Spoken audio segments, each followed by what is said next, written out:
Okay, for today's deep dive, we're looking at some really intense source material. It's uh, a deeply personal devotional text, and it basically charts one person's journey of spiritual transformation and, well, total commitment. What's so fascinating here isn't just the story itself, but the language. I mean, Yeah. the way it's described. Our mission today is to really unpack the extreme metaphors and these ideas that seem to contradict each other. We want to treat it as a study of how a certain worldview talks about change. Right, so the material starts by setting a scene, this initial state of being lost in what the author calls the wilderness of the world. Hmm. And it's not a literal wilderness, but more a spiritual one. Yeah. Just wandering from one thing to the next, Yeah. chasing achievement, looking for approval, that kind of thing. And the core problem, as the author sees it, was that all of this was just an attempt to fill the emptiness inside. Yeah. There's this incredibly honest line where they say, everything they managed to grab onto just slipped through my fingers like sand.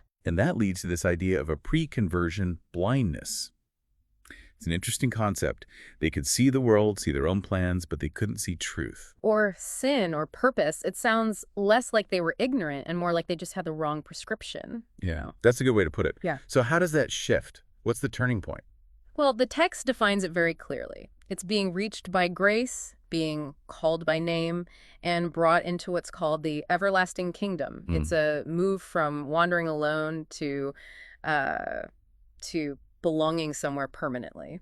And that shift creates this huge contrast, right, between the old way of seeing and the new one. Exactly. The new sight reveals a glory that the world cannot imitate, a kind of satisfaction that no worldly achievement could ever offer. So all the things that once seemed so important just shrink. They just fade into the background. It's like you've been looking at a reflection in a puddle, and then you finally look up and see the sun. Okay, let's get into the core tension then, this Yeah. bold prayer. Yeah. This is where it gets really interesting. It is. The author prays to be lost again. Which sounds completely backward. Why would you want that? Because it's a very specific kind of lost. To be lost in God's love, in the word, in surrender, in worship.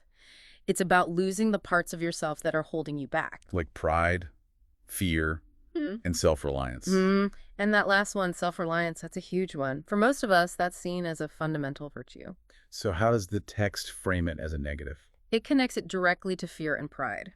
In this context, self-reliance isn't about being competent, it's about a desperate need for control. Ah, okay. So losing it means trading this fragile sense of personal control for what the author sees as eternal security. And that connects to the other paradoxical desire, Yeah. to be blind again. Yeah, a deliberate blindness. Yeah. Choosing not to see the world's illusions, the glittering vanity, the temptations, all the things that look good but ultimately cause pain. It's like putting on a filter. A very aggressive one. And they're very clear about what they don't want to be blind to. The prayer explicitly says never to be blind to grace, to truth, or to the suffering of other people. Or their own calling. Exactly. So it's about sacrificing a certain kind of vision to gain ultimate clarity. Which brings us to the main conclusion of the whole text, where it all comes together. To be lost in you is to be truly found. And to be blind to the world's empty charms is to see what truly matters. It's such a powerful use of paradox to define a radical kind of identity. A focus that you get through, as you said, strategic subtraction. So if losing part of yourself means finding a clearer purpose, that leaves a pretty big question for you, the listener, to think about. What common pursuit in your life, what glittering vanity might you need to become intentionally blind to in order to see your own most critical goals more clearly?